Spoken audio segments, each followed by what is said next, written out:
have you ever wondered, how do some of these solo entrepreneurs get stuff done? Right? How are these people who are on social media saying they're doing all of these things, or even people you know who have been in business for years? What are they doing in order to show up and not show up at the same time? What's happening? Well, it's all about automations and systems. I totally use that in my business, and it's not the way that you might be thinking in a very technical way, but it also can be. And that is why I'm so excited to have our guest on the show, Jess Kotzer.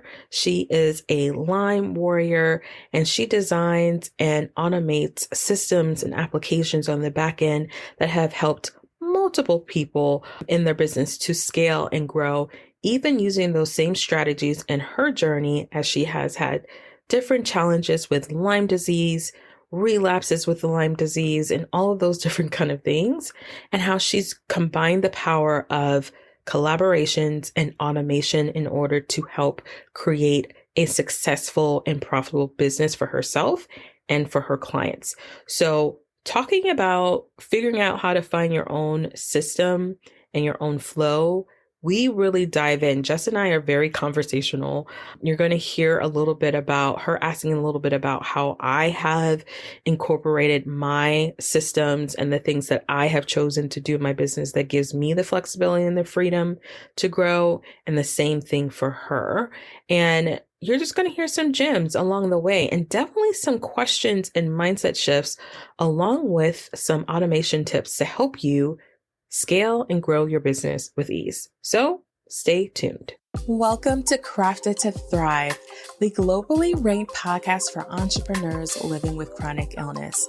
I'm your host, Nikita Williams, and after being diagnosed with multiple chronic illnesses myself, I figured out the surprisingly simple missing links to growing a profitable business without compromising my health. Since then, I've helped dozens of women just like you learn how to do the same. If you're ready to own your story and create a thriving business that aligns with your health and well-being, you're in the right place. Together, we're shifting the narrative of what's possible for entrepreneurs with chronic illness. This is Crafted to Thrive.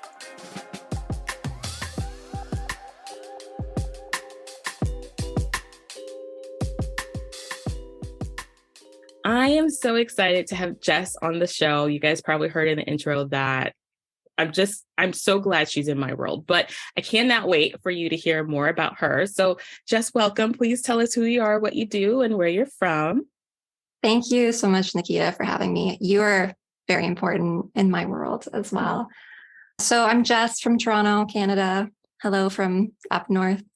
I do a few things. I started off really being a Lyme disease blogger, so we can talk about that a little bit. And I've moved into collaboration and business process automation because I just realized that those were the things that were sustainable and brought me joy in business. And it's really important to have a sustainable, enjoyable process to make it work in this world when you're an entrepreneur and you have a chronic illness. Yeah.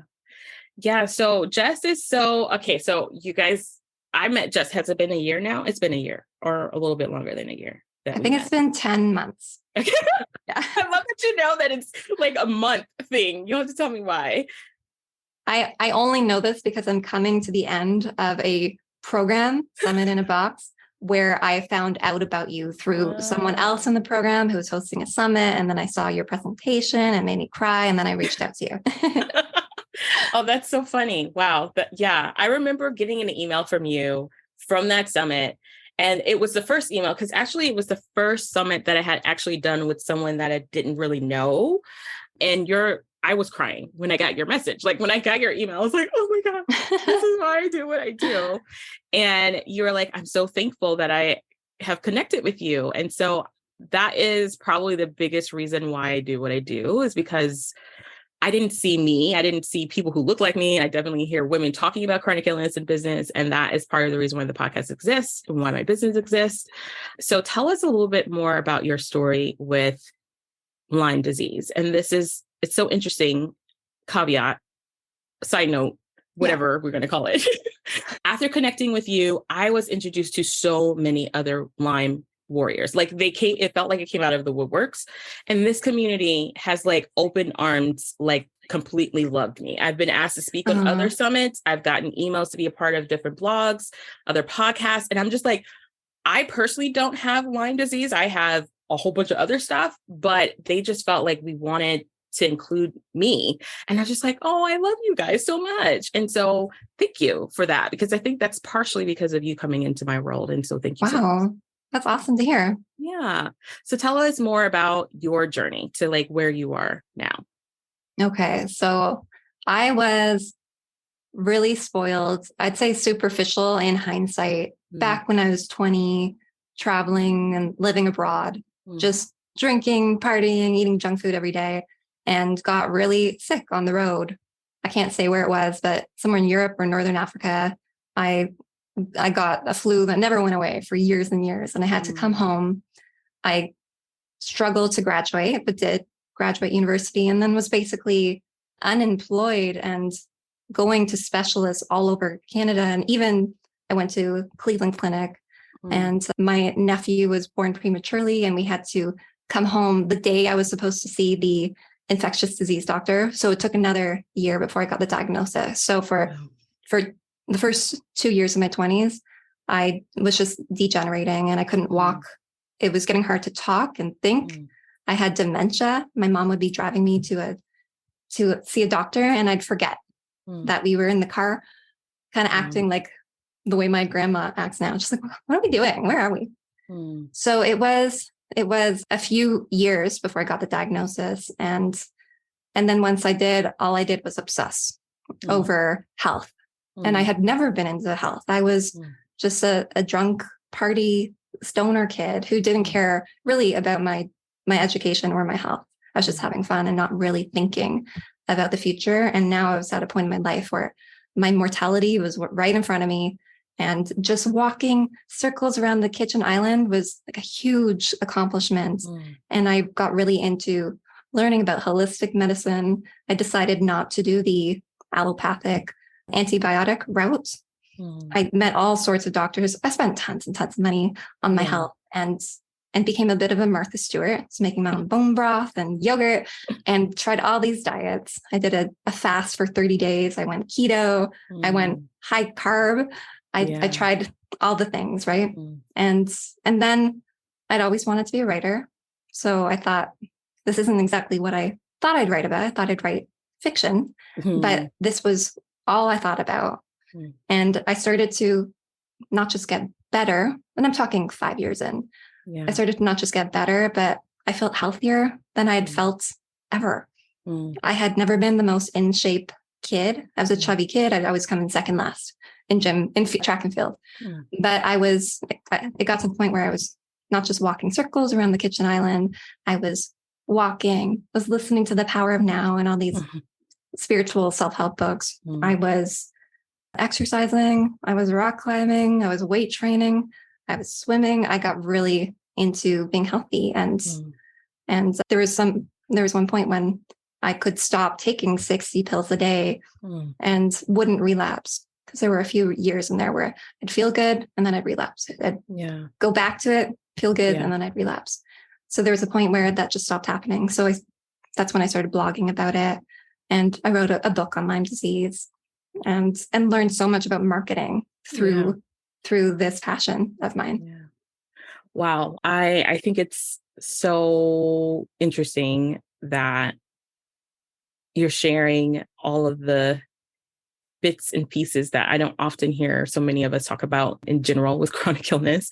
I wonder, when you were going through this, and especially when you got to the point of like, I want to live healthy, I want to do all of these things, were you looking for resources that were also out there, like blogs and podcasts and websites and people who were like, had gone through what you've gone through? Were you searching for those things, and did you find them? Yeah, I know there's a lot of, doctors who have their ways and would suggest otherwise to a lot of the alternative stuff. But I was obsessed with forums, just seeing, a forum of 1,000 people commenting on some type of protocol that they practiced. Yeah. I lived in forums and blog posts. So I definitely became a sponge for other people's resources, especially other people with Lyme disease who are actually, learning how to cope and feel good and live their life. And then some doctors as well. I wrote the Coles notes of Richard Horowitz. There's this like the book in the Lyme disease world that's kind of complicated. And after summarizing every chapter, I was like, he meant to make this complicated. So I really liked finding the simpler resources and reaching out to actual Lyme disease patients who are so dedicated to getting better or at least coping with their illness.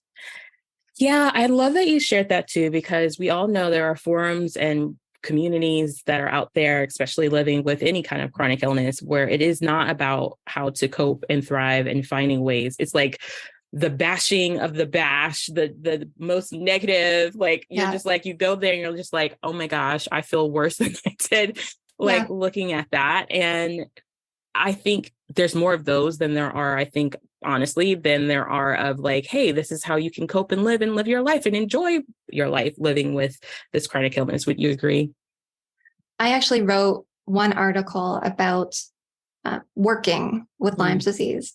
And I mentioned that some people cannot, and here's disability resources. Yeah. And was very clear that this doesn't apply to everybody. Right. And I understand people are at different stages.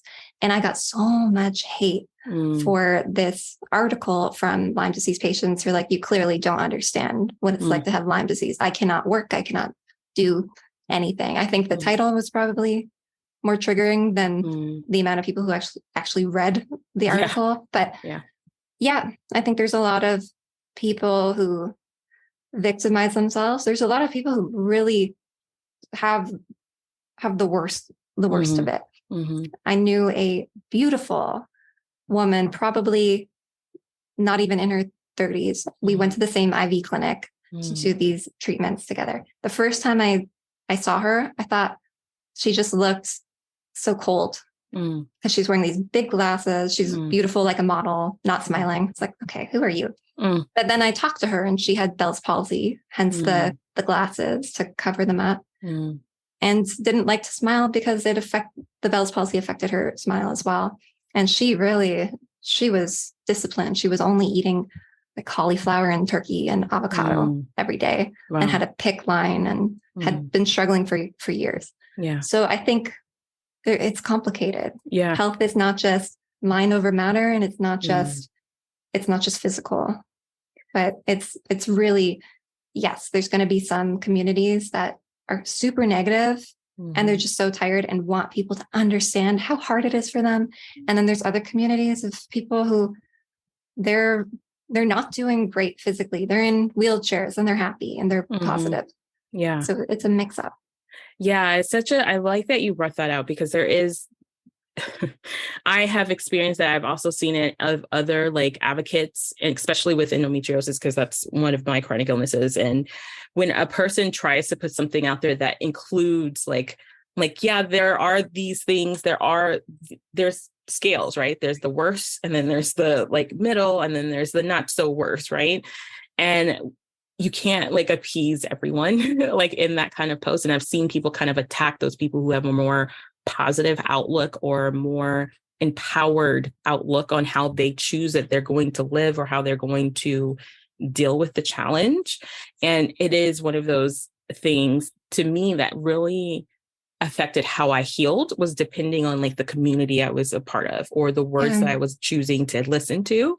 So in your journey with chronic Lyme, what was something that's really helped you from an emotional space? Because I always tell people like living with chronic illness physically is a lot, but the emotional, mental aspects of living with chronic illness is like a whole different ball game, I feel.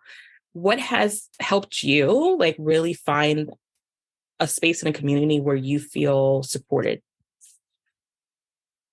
Yeah. So going back to work was really helpful, which is, I wish it was something more universal that everyone can do. Actually, one thing that really helped me was discovering Audible. and Mm. just listening to audiobooks in bed when I was too tired to open my eyes and watch TV. I Yeah. listened to The Girl with the Dragon Tattoo. Great first Yeah. audiobook. But then when I started progressing and not just consuming books, but actually could go back to work and have some more normalcy in my life, that was helpful. Mhm. Just to feel like I'm more involved in the world. Yeah. And having communities, absolutely. Having all sorts of communities, whether it's my friends and playing board games, or being a part of accountability writers groups or entrepreneurial groups, just to persevere. Sometimes you don't want to, and it's harder to do it when you're tired and you're in pain. Yeah. But to find a way to do it anyways. Yeah. And I've tried different practices with pain, body scanning, observing the pain. I did lots of acupuncture with this goofy guy in my neighborhood who had so many patients. He just lies all down on the martial arts mats because there's so many of us. And if a needle really hurt, he would just say, observe the pain, and walk away. And that helps a little bit too, was just being okay with the pain. I have a cousin, my favorite cousin, who struggles to deal with pain because he has OCD. So it's more about things just being off. And it makes navigating life really, really difficult. Yeah. I wish he could learn how to accept the pain, but sometimes it's just accepting it, habituating to it like it's normal, so you can move on with the day. And this has not always been good. Yeah. I can relate. Yes. Do you ever dissociate from your body because of the pain? Yeah. I mean, I think definitely when I first was like, I call it like when I first was in my healing process, that's the way I thought I was healthily dealing with it, was by disassociating from it. Yeah. And now I lean into it. It's a different experience, but I definitely know that does happen because it's just something you always are going through. Like it's, Yeah. So I think another thing was yoga and just exercise that brings you into your body has been helpful. And right now, and at times in my life, I have not been very good at going into my body and exercising and taking care of it. And then it's like this overnight when I get sick because I didn't feel it coming. And that's not good either. Yeah. Yeah. Pilates is my jam. Nice. I always tell people, I'm like, it's like the thing that you hate doing. And the next day you're like, oh, I'm amazing. You're like so excited about it. But it does definitely put you very much into your body in a less painful way, more like aware way. I feel like that's what Pilates does for me. And I've heard other people say that about yoga. Yeah. Yeah. So when you started sharing your story on a blog, right, talking about your journey, did that help you any with like processing that whole several years of what you had gone through? And did it give you purpose? It made me feel like I was documenting my journey and that I wasn't just reading and forgetting information. I was writing it down so that I could refer back to it and other people could refer back to it. Because I went through a phase where I was reading anatomy and physiology textbooks for fun. Wow. So I thought I might as well, make this into something. And it was really exciting as a process for learning how to grow a brand as well. I never thought I would be a marketer. I don't think anyone is a kid and thinks I'm going to be a marketer, except today. I'm going to be a YouTuber. Yeah. But it was just helpful to learn. I was geeking out over science, but also over how to build a website and SEO and advertising and all these things that eventually led me to go back to school for digital marketing and just led me down this totally different career path I wasn't expecting, that is really in demand and exciting and creative. Yeah. So it just led me on this whole journey that I didn't see coming. I don't know what I was going to do. If I hadn't got sick, I'd just be gallivanting around the world. That is such an interesting thing. Do you feel that living with, and this is probably going to ruffle somebody's feathers when I ask this question listening, like, do you feel like if you hadn't ended up with chronic Lyme, that life would be a lot more difficult in a different kind of way than it is and has been with Lyme. Could be dead. I don't know. I think that I would have taken longer to grow up. I would be more shallow. What I was thinking of doing back before I got sick was moving to Taiwan to learn Mandarin and be a copywriter, which would be great. But I had no real mission. I wasn't passionate about helping anyone, really. I was a lot more of a hedonist. And I think that getting sick, it brought me home. I moved back in with my folks. I got to spend more time with my dog before she passed away. I really got to reconnect with my high school friends. We all started rock climbing together. So I got into fitness because I came home. So I think I'm a healthier person, ironically, and will probably have a longer life because I got sick, and I was one of those people who was drinking every single weekend. And I don't know how long I would have kept that up. Yeah. So I think in many ways it has made my life a lot better. I have a friend who is now a cop, but before that, he had leukemia twice. His mom had just died 2 months before of cancer when he found out he had cancer. And we kind of joke about how we were better people when we were both really sick, because we were every day smelling the roses. Every day was a gift. And now we're on the clock. Now life is better. You don't have to think about your mortality every single minute. Yeah. And that's great. There's a time to be young and pretend you're immortal. But there's also something really nice about accepting your mortality and really being close to it and taking those slow walks and looking outside and appreciating it, knowing it's not going to be there forever as well. Yeah. Wow. Yeah. So we're going to shift gears a little bit, because I'm like, so everybody's listening. It's like, whoa, this was a heavy one already. I'd love to hear, how have you been running a business and like dealing with like living with chronic illness, chronic Lyme? Are you currently in remission with Lyme for the most part? Yeah. Yeah.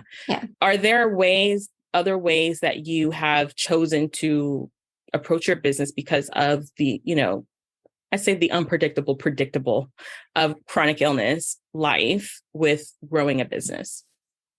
Yeah, I found that when I was building up my Lyme disease brand, I was actually burning out a lot because I was creating a lot of content. I was researching and spending days writing articles so that I could, maintain my online presence. And I burned out. I was not thinking about how to make this sustainable and how to actually leverage my time so that I was worth more. When I sold thousands of books, so great. But when I thought about my hourly wage, if I broke it down, we're talking like pennies or dollars on the hour.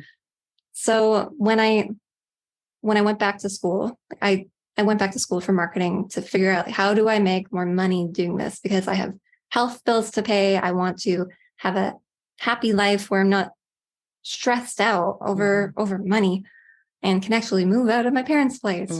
So I went back to school. And when I got back into, I guess, corporate life, I really wanted to make sure that I could not burn out and enjoy my life while I made money. So I actually ended up working for my family business after doing a couple of years as a junior marketer in different agencies.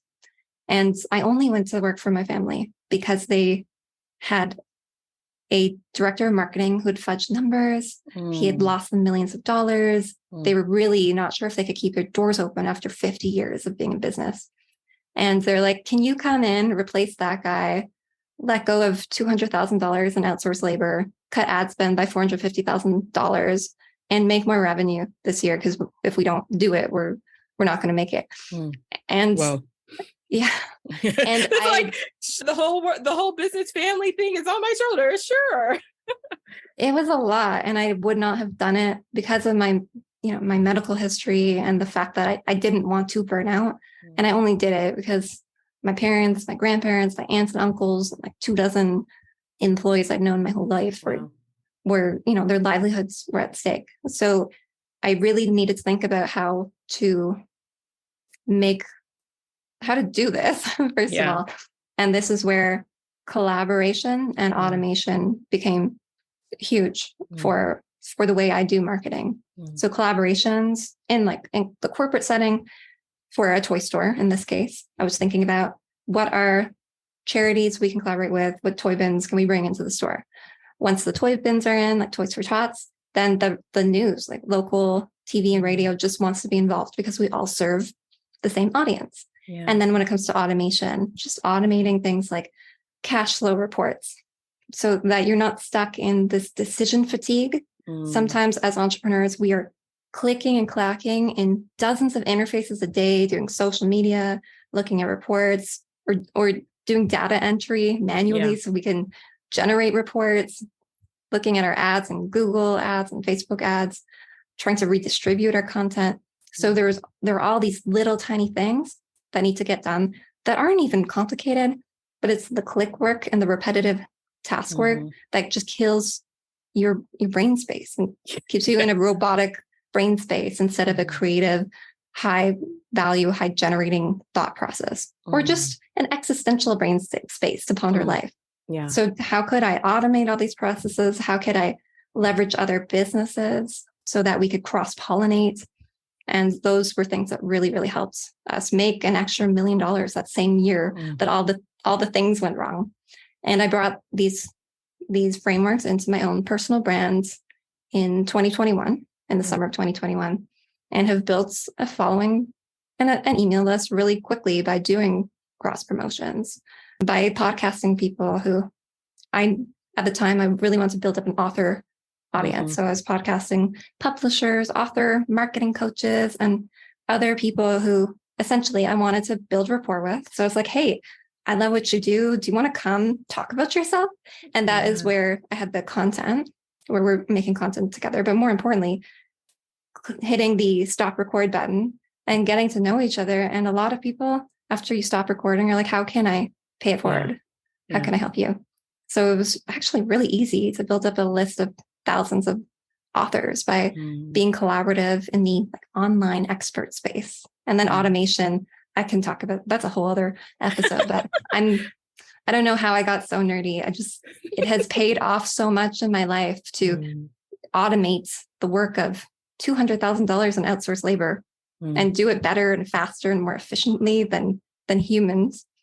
So I love having all of these I build custom applications to really make everything faster, including my collaborations.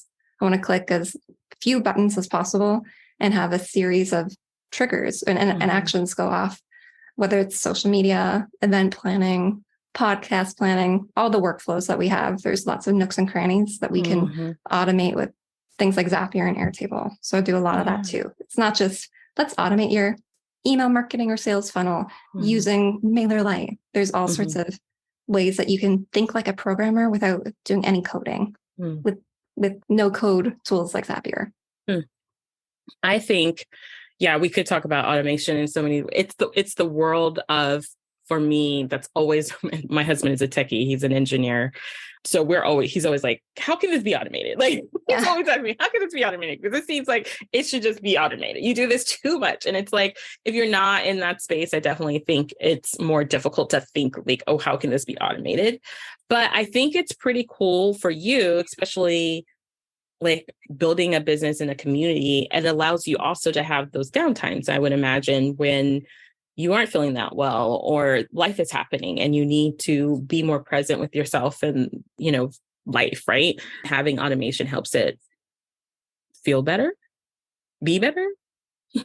It helps you reclaim your time. If you can automate 40 hours a week of work, you can replace yourself in many instances, and you can replace the need to hire as well. Yeah. So when it comes to your business, Jess, mindset, I always feel like is a huge challenge, especially for us living with chronic illness. Sometimes we are our worst block, right? Sometimes what we think we're able or capable or want to do. What has been some fears that you've either had to overcome or really work on when it comes to growing a business and being in the space of online world and being kind of the CEO of your business? I think it's FOMO.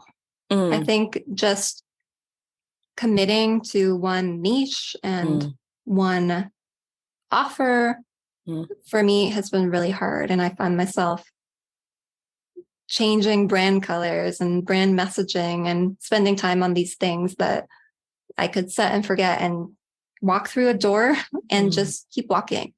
So for me, and I think a lot of people, not sticking to something long enough. I'm afraid of sticking to something too long, but typically I don't stick to it long enough. And then I try something else before I'm getting traction. I think that's my biggest fear. And it's an unproductive fear, because the thing I should probably be afraid of is, the question of what would happen if you stuck to it. Yeah. That's so real. Fear of missing out in any capacity when you're running a business. It is. And I love that you said it that way, because I don't think I've had anyone break it down. They've said the part about sticking with something, but really it is kind of like a fear of missing out on something. And to your point, just being able to embrace but what if I did stick around and this becomes like the best thing since, Chunky cheese? I don't think Chunky cheese is the best thing, but I just mean in general, it's the best thing that you could have done. I deal with that too, Jess. I totally have those moments.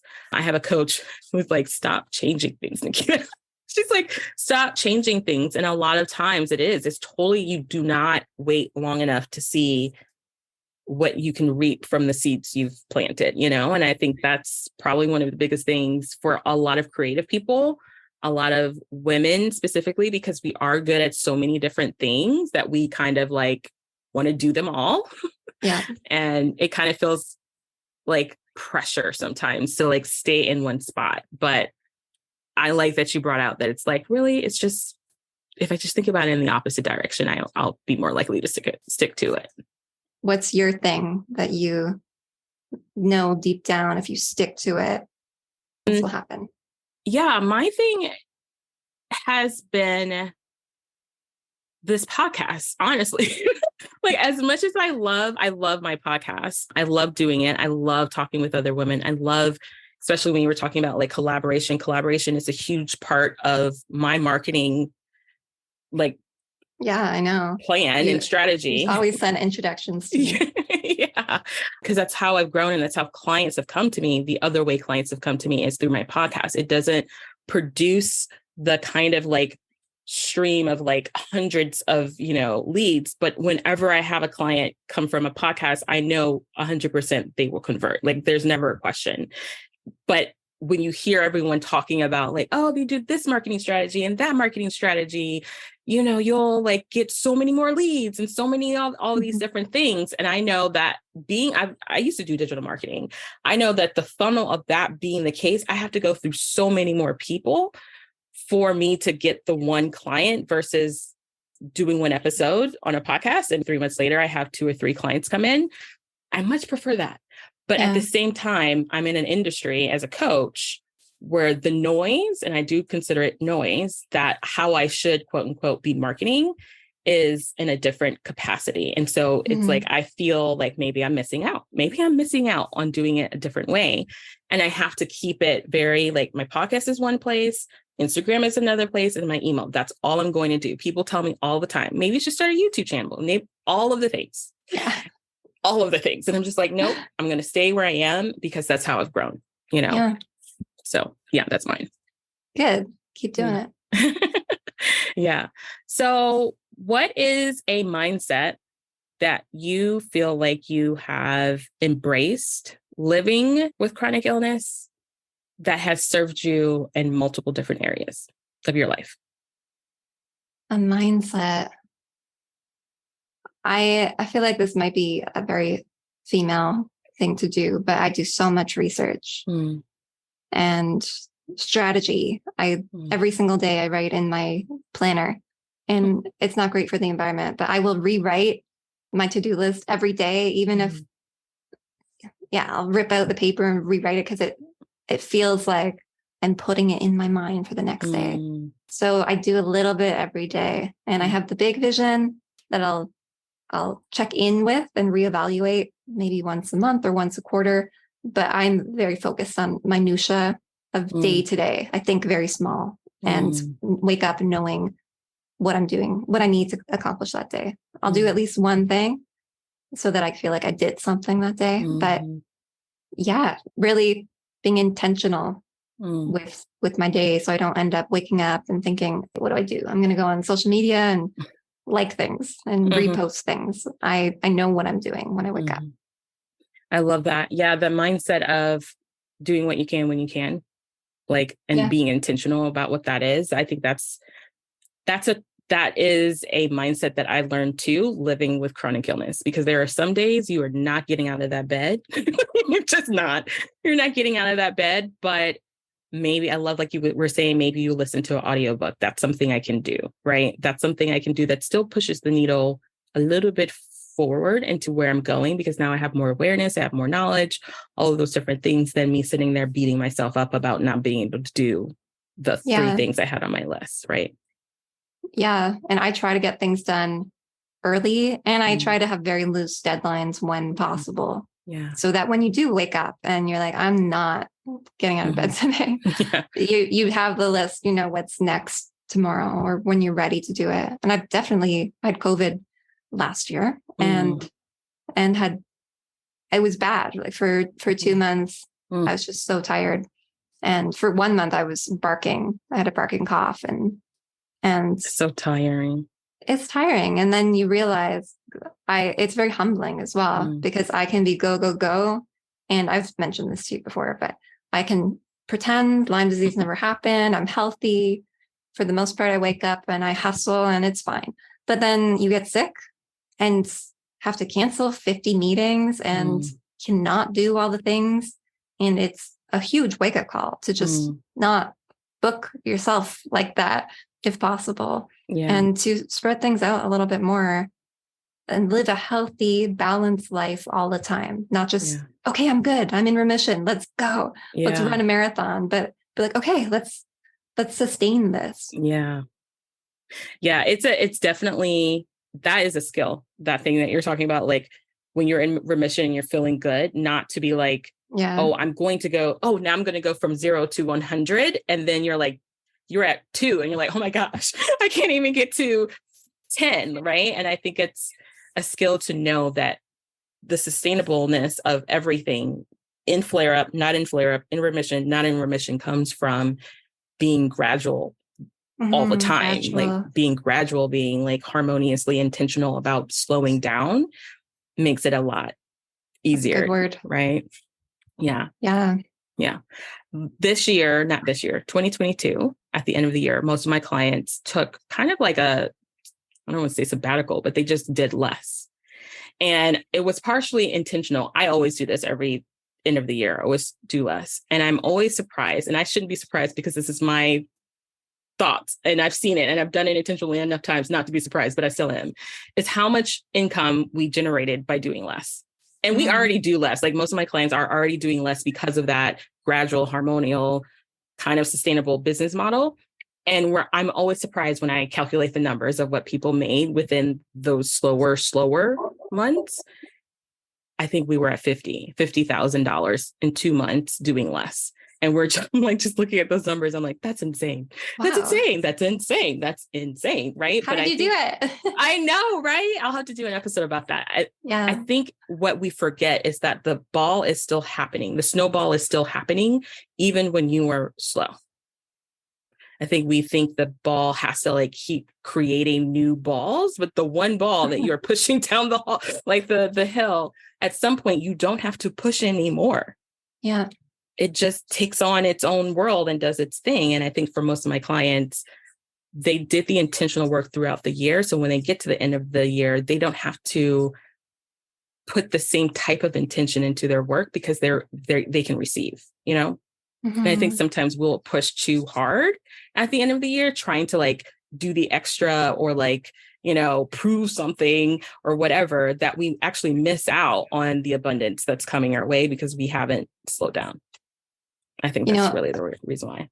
I work in e-commerce, so the Toy Store e-commerce, right? And I follow with other brands to see what they do. And Black Friday is huge, and Cyber Monday is huge. But L'Occitane, I mean, I don't like following e-commerce brands and getting a bunch of emails in my inbox, but they never do Black Friday or Cyber Monday. They wait. They do promotions when they want to do them. And I really love that because everybody else is doing Christmas and Boxing Day and all the things. So if you sleep on those, then that's rest. And that means that you are showing up when other people have slowed down because they're burnt out and they're done with Q4 trying to rest in Q1. Yeah, so true. So true.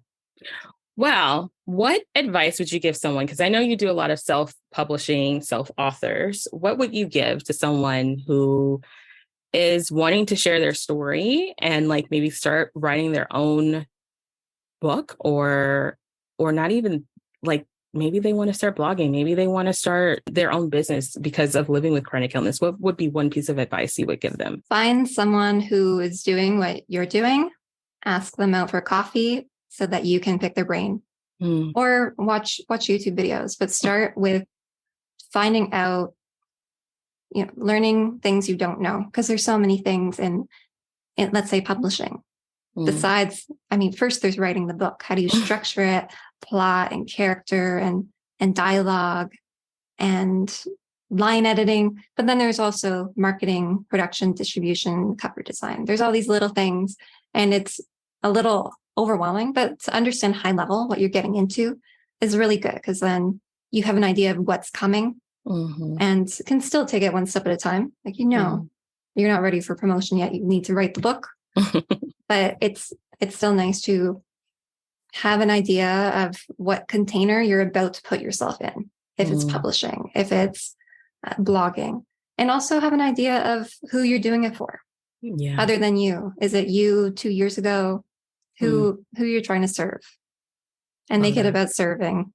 Yeah. Love that. Such a good advice. Love that. So Jess, how can people connect with you? Where can they find you? Where can they work with you? Where can they be a part of your community? Okay. Well, if you're interested in author collaborations and meeting other authors, then they can find me at Sell with Collabs, my collaboration, sellwithcollabs.com. We're running an author conference. It's really like a networking event on steroids well, I don't know when this podcast is going out, but that's in January. You can connect with me at jesskotzer.com if you're interested in automation and marketing services. And if you're interested in joining an author mixer, I have a weekly group, and just reach out to me at hello@jesskotzer.com and ask what that's about. And I'll give you a link to join us. We're kind of goofy, but we meet every single week, and it's great for accountability. That's awesome. Well, Jess, this has been great. Thank you so much for being on. I really appreciate you. I appreciate you too. Thank you for having me. That's a wrap, y'all. Thanks for tuning in to Crafted to Thrive, the podcast that helps entrepreneurs with chronic illness to thrive and build a holistic business and life. Check out our website at craftedtothrive.com for this episode's show notes and all the gifts and goodies. Connect with me on Instagram at Thrive with Nikita for more tips and behind the scenes and more. Tag me to share what you loved about this episode, and I'll feature you on an upcoming episode. So until next time, remember, yes, you are crafted to thrive.